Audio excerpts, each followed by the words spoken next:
I was working out, I was eating clean, I was also sleeping well, and for the first time in my life, none of it was working.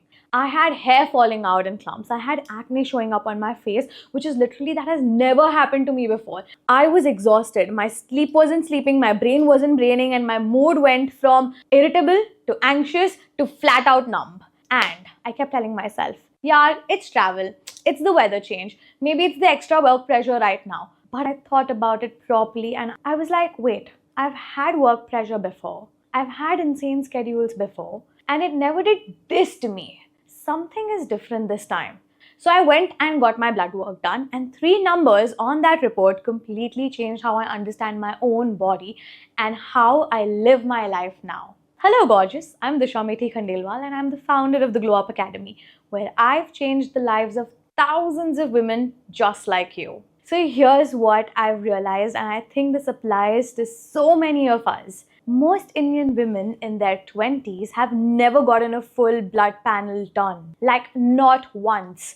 Not ever. We have happily spent 5,000 rupees on a serum that some influencer recommended. We will buy the fancy sunscreen. We will do a whole 12-step skincare routine every single night. But we will not go and spend 1,500 rupees on a basic blood test that could literally tell us why the skin is breaking out, why the hair is falling, why we feel like a zombie every afternoon. And I was exactly that woman. I was sitting there for months with all these symptoms stacking up. The fatigue, the hair fall, the brain fog, the mood swings, the skin acting crazy. My brilliant analysis was, it's a phase. It'll pass. And I genuinely think that might be the most dangerous sentence a woman can say about her own health. It's a phase. Because phases last a week, maybe 2. Phases don't last months. Phases don't keep adding new symptoms until one day you wake up and you can't even remember what feeling good felt like. And turns out these 3 numbers, fasting blood sugar, vitamin B12, and cortisol, were silently running the show behind everything I was experiencing. My energy, my mood, my skin, my hair, my sleep, my ability to even think straight. All of it connected back to these 3 numbers, and I absolutely had no clue. So today I'm going to walk you through each one in detail, what the number actually means, what it does inside your body, what my report said, and exactly what I changed and why those things work. Not just eat more fiber. Like, why does fiber help? What is it actually doing inside you? Because I think once you understand the why, you'll never go back to guessing. And I need to tell you, number 3, cortisol, that one didn't just surprise me, that one made me genuinely angry. You'll see why. Okay, so let's start with fasting blood sugar. And I need to explain what this actually is. Because most of us have heard the word blood sugar 1,000 times, but nobody has actually sat us down and explain what it practically means. So, fasting blood sugar is essentially this. When you wake up in the morning and you haven't eaten for 8 to 12 hours, your body still has glucose circulating in your blood because your liver releases it throughout the night to keep your organs running while you sleep. A fasting blood sugar test measures how much of that glucose is sitting in your bloodstream after that overnight fast. And the reason this matters is because it tells you how well your body is managing glucose on its own without any food coming in. If that number is high, even when you haven't eaten, it means your body is struggling to regulate sugar. And that is one of the earliest signs you could be heading towards insulin resistance, which is basically the doorway to type 2 diabetes. Now, here's the twist with my story. My fasting blood sugar was actually normal. So you might be thinking, okay then, why is this even on the list? Why are we even talking about this? And the answer to this is what changed how I think about health forever. Around the same time I got tested, my mother also got her blood work done. And my younger brother, younger than me, 8 years younger than me, he also got tested. My mother's report came back showing pre-diabetes. My brother's report also pre-diabetes. Both of them. And then I looked at my father's side of the family and it's like diabetes everywhere. It is running in the genes. It's not a maybe. It's not a you might get it someday, it's a pattern. And when I saw my mother's report and my brother's report sitting next to my normal report, I didn't feel relief. I felt a creepy chill because I realized my normal number is not some achievement. It's a ticking clock. And the only reason that clock hasn't gone off yet is because of my choices. But if I get lazy, if I get careless, if I stop paying attention, that number would really catch up because the genetic predisposition is already there. The gun is loaded. I haven't pulled the trigger yet. And by the way, I've been off regular sugar for 10 years. 10 years, no refined sugar. So it's not like I was living on gulab jamun and hoping for the best. I was already doing a lot right. But after seeing my family's reports, I realized a lot right is not enough when your genetics are working against you. You have to be intentional. So here's what I changed, and more importantly, here's why these changes work. Because I think the science behind this is something every woman should know. First, I got very serious about my fiber intake. I'm taking ragi, oats, dal, sabzi, all the high fiber foods. And the reason fiber matters so much for blood sugar is not just some vague fiber is healthy thing. There's a specific mechanism here. When you eat fiber, especially soluble fiber, it forms this gel-like layer in your small intestines. And what the gel does is it physically slows down how fast glucose is absorbed in your bloodstream. So instead of sugar from your meal hitting your blood all at once in the massive spike, which forces your pancreas to dump out a ton of insulin to deal with it, the fiber slows it down into a gradual, manageable rise. Your pancreas don't have to panic. Your insulin responses stay calm. And over time, that is what protects you from insulin resistance. It is not about cutting carbs. It is about controlling how fast those carbs hit into your bloodstream. And fiber is that tool that does it. Second, I ate the same food but changed my meal order. And this one is so simple, it almost feels like it cannot be real. But the research on this is actually fascinating. When you eat the fiber and the protein portions of your meal first, so your sabzi, your dal, your salad, your paneer, whatever, and you eat carbs last, your blood sugar spike from that same meal is significantly lower. Same food, same quantity,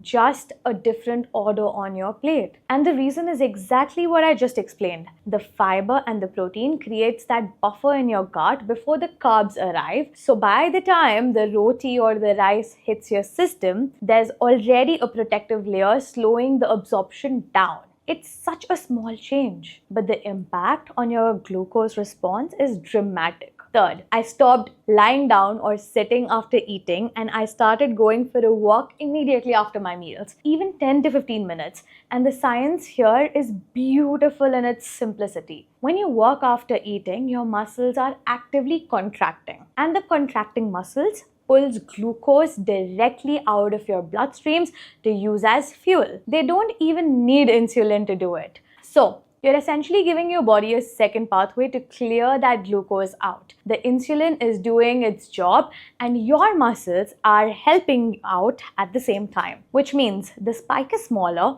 it clears faster, and your whole system is under less stress. And here's my point with all of this. Your blood sugar can be normal today, and you can still be sitting on a time bomb. If diabetes runs in your family, and let's be really honest, for a huge percentage of Indian families, it does. So please do not wait for the number to turn red. Do not wait for a doctor to say the word pre-diabetic to your face. Start now, because by the time the number is bad, the damage has been accumulating for years. This is not damage control. This is prevention. And prevention is always cheaper, easier, and less painful than the treatment itself. Okay, but this next number, this is the one that almost every Indian woman I know is deficient in. And what happened when I tried to fix mine is honestly a cautionary tale that I think you all need to hear. If you're an Indian woman watching this right now, I want you to really lean in for this part because there is a very high chance, like genuinely statistically high, that you are deficient in B12 right now and you have absolutely no idea. And the reason you have no idea is because the symptoms of B12 deficiency are the sneakiest, most easily dismissed symptoms on the planet. You're tired all the time, B12. You can't focus at work and your brain feels like it's moving through quicksand, B12. Your mood is all over the place, you're irritable 1 minute and anxious the next, and you can't explain why, could be B12. You feel this heaviness in your body. You're like dragging yourself through each day, B12. And what do we tell ourselves instead? I'm stressed. I need a holiday. I'm not sleeping enough. Maybe it's my periods. No, babe. Maybe it's the fact that your body is literally running out of a vitamin it cannot function without. And let me explain what B12 actually does, because I think most of us just know B12 is important without understanding the real reason behind it. Vitamin B12 is essential for your nervous system. It helps maintain the protective coating around your nerve fibers called the myelin sheath. When B12 is low, that coating starts deteriorating and your nerve signal starts misfiring. Your literal nerves are at war. That's why you get your brain fog. That's why your memory feels off. That's why your hands or feet might tingle sometimes. It's not something that's randomly happening in your body. It's your nervous system literally degrading because it doesn't have the building block it needs. B12 is also critical for producing red blood cells, the cells that carry oxygen to every organ of your body. When B12 is low, your red blood cells become abnormally large and they can't carry enough oxygen efficiently. So your tissues are getting less oxygen than they need. That's the fatigue. That's the exhaustion. It's not that you're lazy, it's that your cells are suffocating, and on top of all of that, B12 plays a direct role in producing neurotransmitters like serotonin and dopamine, the chemicals that regulate your mood and your senses of well-being. So when your B12 is low, your brain is literally running low on the raw materials it needs to keep you emotionally stable. The mood swings, the anxiety, the irritability, it's not about you being weak, it's biochemistry. And Indian women, we are particularly at high risk for this because of our diets. B12 is almost exclusively in animal products like meats, fishes, eggs, dairy, and if you're vegetarian, if you're vegan, if your diet is heavily plant-based, which a lot of Indian diets naturally are, you're just not getting enough B12 from food alone. It's not a lifestyle flaw, it's a dietary reality. And most of us were never told this. So, when my first report came back and my B12 was low, suddenly everything I was experiencing clicked into place. The fatigue that wasn't going away no matter how much I slept, the brain fog that made me feel like I was operating at 50% only, the mood swings that made me question whether something was seriously wrong with me mentally. It wasn't a phase. It was a deficiency. My body wasn't broken. It was starving for something, and I wasn't giving it. My doctor prescribed B12 injections to get my levels up quickly, and here's why my story becomes a cautionary tale that I really need you to hear. Because I was already taking B12 supplements on my own separately. Tablets that I'd been popping daily because I'd read somewhere that Indian women should supplement B12. And when doctor prescribed injections, I didn't stop my tablets. I didn't even mention them to my doctor. So I was just thinking, more is better, right? If I'm deficient, let's throw everything at it. Fix this as fast as possible. I retested after a few months and my B12 was over 2000. For context, the normal range tops out at around 900 to 1000. I was more than double. I had gone from deficient to excessively high because the injections and the oral supplements were stacking on top of each other and nobody was keeping track. And look, excess B12 is not as dangerous as some other excess vitamins. Your body can excrete a lot of it through pee, but the point is not whether it hurt me. The point is that I was supplementing blindly. I was just throwing things at my body without monitoring what was actually happening inside. And that's what so many of us do. We read one article, we buy the supplement, we start popping it, and we never retest. We never check if it's working. We never check if it's too much. We just assume. And this taught me something I will never forget. Getting tested is step one, but retesting is step two. And step two is the one everyone skips. You cannot start a supplement and then just trust that it's magically going to fix everything for you behind the scenes. You have to go back, retest, see where the numbers are, and adjust. Tell your doctor or your health expert every single thing you're taking, every supplement, every multivitamin, every random tablet you bought, because someone on Instagram said it was good, because nobody is connecting the dots for you. Your health expert doesn't know what you're self-prescribing. The brand selling you supplements doesn't know what your doctor is injecting. You are the only person who has the full picture. So you have to be the one managing it. And honestly, this is the bigger pattern I see with Indian women and health. We either completely ignore it and pretend everything is fine, or we go overboard in the other direction without tracking a single thing. There's no middle ground. We're either neglecting our body or blindly throwing supplements at it. And blood work is that middle ground. It's that data. It's the truth your body is telling you in numbers that don't lie and don't care about your feelings. Now, number 3, cortisol. And I have saved this for the last on purpose because this is the one that fundamentally rewired how I think about ambition and productivity and success. And honestly, this is the one that made me angry. Not at myself, at the fact that nobody talks about this to women who are ambitious and working hard. If you are a woman who prides herself on hustle, on the grind, on being the girl who gets things done no matter what, please pay attention to this part. Number 3, cortisol. Cortisol, your stress hormone. And I want to explain what this actually does in your body, because I think most people just know cortisol equals stress, and that's where their understanding stops. So let me break this down properly. Cortisol is produced by your adrenal glands. These 2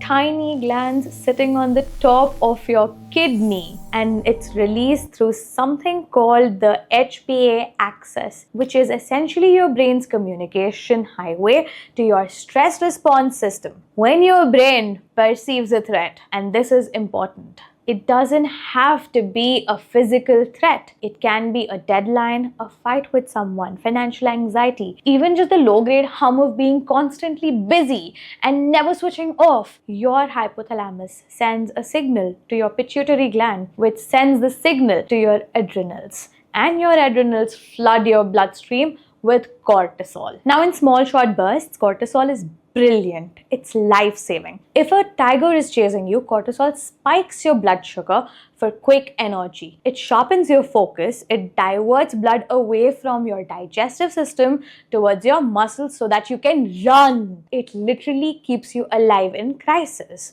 The problem, and this is where modern life has completely hijacked our biology, is that our bodies were designed for short bursts of stress followed by long periods of rest. Fight the tiger, survive, rest for the day. That was the deal. But what we're doing now is running that stress response all day, every day, for months. The tiger never leaves. The deadline rolls into the next deadline. The work pressure rolls into social obligation. That rolls into family expectations, rolls into financial stress, rolls into the mental load of just existing as a woman who's trying to do everything. And your adrenals don't know the difference between a tiger and receiving an email from work. They just keep pumping cortisol. And here's what chronically elevated cortisol does to your body. And once you hear this, you will understand why I was falling apart even though I was doing everything right. When cortisol stays high for extended periods, it messes up your sleep architecture. See, cortisol is supposed to follow a natural rhythm. It peaks in the morning to wake you up and gradually drops down through the day so melatonin can rise at night and put you to sleep. When cortisol is chronically elevated, that rhythm breaks. Your cortisol stays high at night when it should be so low. So you're lying in bed wired, or you fall asleep but you wake up at 3 a.m. and your brain immediately starts racing. Sounds familiar? It wrecks your skin, and not in some vague stress is bad for skin way. Cortisol directly increases sebum production, which is the oil on your face. More sebum means more clogged pores, which means more acne. It also triggers systemic inflammation throughout your body, and that inflammation shows up on your skin as redness, breakouts, dull skin, and it breaks down collagen, the protein that keeps your skin firm and smooth. So you're getting more acne and aging faster at the same time. Lovely, no? It causes hair fall, specifically something called telogen effluvium, where chronic stress pushes a large amount of your hair follicles into the resting phase all at once. And then a few months later, all of that hair falls out together. So the hair fall I was experiencing wasn't random. It was my body's delayed response to months of elevated cortisol. It affects your weight and your body composition in ways that are incredibly frustrating. Cortisol tells your body to store fat, especially visceral fat, around your midsection because your body thinks it's in a survival situation and it wants to hoard energy. So you can be eating clean and working out religiously and still notice that your stomach is not responding the way it should. That could be cortisol literally overriding your calorie deficit because it thinks you're in danger and it's protecting you by storing fat. And it tanks your mood because cortisol directly interferes with the production of serotonin and dopamine, the same neurotransmitters I mentioned with B12. So you're getting hit from both the sides. B12 deficiency is reducing the raw materials for your happy chemicals, and cortisol is actively suppressing whatever is left. No wonder I was a mess. My cortisol came back significantly elevated, not borderline, not keep an eye on this, high. And the thing that absolutely wrecked me was sitting there looking at that number and realizing I was doing everything right on paper. I was going to the gym, I was working out, I was eating clean, I was sleeping on time. I ticked every box on the healthy lifestyle checklist, and my body was still breaking down. Because the one thing I was not doing was resting. The one thing I was not doing was giving my nervous system a break. I was filling every minute of every day with something productive, something social, something useful. And my body was drowning in its own stress response because I never, ever gave it permission to stop. And when my doctor explained all of this to me, when she sat me down and told me that I needed to change, my first reaction was not fear. It was not concern. It was anger. Genuinely burning anger. Because I thought, why did no one tell me this? Why is nobody having this conversation with ambitious women? We grow up being told that grinding is the goal. That hustle is what separates you from everyone else. That sleeping less and doing more is how you build a life.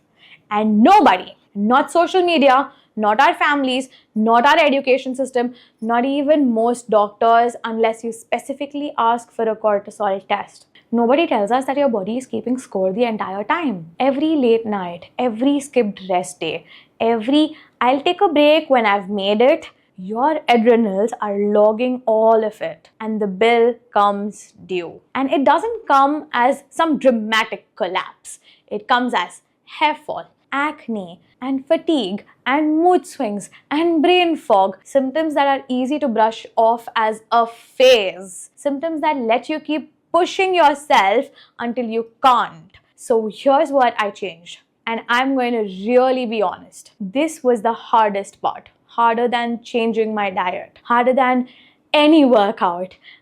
Because the changes for cortisol are not about doing more. they're about doing less. And for someone like me, someone who has built the entire identity around getting things done, being productive, being the woman who shows up every single time, doing less felt like failing. First, I started a no phone wind down routine before bed. And the reason this matters is directly connected to that cortisol rhythm I explained. Your body needs a signal that the day is over, that you are safe, that there is no more threat coming. And when you're scrolling your phone in bed, even if it's just reels, even if it's just relaxing content, the blue light is suppressing your melatonin production, and the constant stream of information is keeping your brain in a low grade alert state, which keeps cortisol elevated right at the time it should be dropping. So, phone goes away, no screens. And I'm not talking about 5 minutes before bed. I mean a proper window where my brain gets the clear, undeniable signal, you're done for the day. Nothing else is coming. You can let go. Second. And this was the one that genuinely changed my life. I started dropping commitments, events, and the people that were dragging me down. I started saying no. And I cannot tell you how physically difficult this was. Every time I said no to a meeting, to a social event, to a project, to a person who wanted my time, a voice in my head screamed, "You're being lazy. Everyone is doing more. You're going to fall behind. You're going to regret this." And I had to sit with that discomfort. I had to actively choose to disappoint people, to miss things, to be the one who didn't show up. Because my blood report was sitting in front of me, telling me in black and white that my body could not sustain the pace I was running at. And the blood report doesn't care about your ambition. It doesn't care about your to-do list. It doesn't care that you're feeling guilty for resting. It just shows you the truth. And here's what happened. I retested. My numbers improved. And the very first thing that came back, before my skin cleared, before my energy returned, before my mood stabilized, before anything else, the first thing that improved was my sleep. My sleep came back. And this makes perfect biological sense because once cortisol starts coming down, that natural rhythm starts restoring itself. Cortisol drops at night like it's supposed to. Melatonin can finally rise and your body remembers how to actually rest. And once sleep improved, genuinely deep restorative sleep, everything else started falling into place like dominoes. Energy came back. Skin started clearing up because the inflammation was reducing. Focus sharpened. Mood leveled out. It was like my body was waiting for this one thing, permission to stop. And once I gave it that, it started healing itself. And this is what I need you to truly understand. The real glow up, the one that actually changed my life, was not adding more. It was not a new supplement. It was not a harder workout. It was not a better morning routine or a fancier diet plan. The real glow up was looking at a piece of a paper with 3 numbers on it and realizing that my body has been trying to talk to me for months. And I had been telling it to shut up. I kept pushing it through. I kept overriding every signal. I kept saying, it's a phase, it'll pass. And the blood work looked at me and said, no, it's not a phase. This is your body begging you to listen. And you've been ignoring it because you think listening is the same as quitting. Remember when I said that I was doing everything right and it still wasn't working? That's because I was only measuring what I could see. The gym, the meals, the sleep schedule, the productivity. I was not measuring what was happening inside my blood, inside my cells, inside my nervous system. I was looking at the dashboard and ignoring the engine. And the engine was on fire. So if you're that woman right now, you're doing everything right on paper, you're working out, you're eating clean, you're building something. You're that ambitious girl who gets things done, but something feels off. You're tired in a way that sleep doesn't fix. Your skin is acting up for no reason. Your hair is thinning. Your mood is a mess and you cannot explain why. Please hear me when I say this. Do not push harder. Do not add another routine. Do not buy another supplement blindly hoping it'll fix everything. Go get your blood work done. That's the first step. A 1500 rupee blood test that will tell you more about your body than 6 months of trial and error and Google searches ever could. You cannot outwork bad health. Your blood does not care how ambitious you are. Your cortisol does not care that you have a meeting tomorrow. Your B12 levels do not care that you're eating salads every day if there's no B12 in those salads. Your blood sugar doesn't care that you feel fine if your genetics are loading the gun. And if I could go back and tell my younger self one thing, it would be stop guessing. Get the data. Stop performing health and actually start understanding it. Your body has been talking to you this entire time. The least you could do is sit down, shut up, and listen. Preventive health is the most underrated, most ignored, most unsexy form of improvement that exists, especially for Indian women, because we are raised to put everyone else first. Your mother's health check matters, your father's sugar levels matter, your brother, your husband, your kids, everyone's reports matter. And yours can wait. Yours is fine. Yours is a phase. No. Your blood work is you putting yourself first, maybe for the first time ever, and that is not selfish. That is the glow up. Seriously, share it and then send it to one woman in your life who keeps saying, I'm fine, but you know she's running on empty. You know exactly who she is. She's probably your best friend, your sister, your mother. Send this video because sometimes we won't listen to the people who love us, but we listen to a stranger on the internet saying the exact same thing. And if this video is the reason she finally goes and gets her blood work done, that is enough. That is the glow up. If you want to keep going with me on this journey, I have a video linked right here that you absolutely need to watch next. I'll see you there. Let's glow the fuck up, girlies.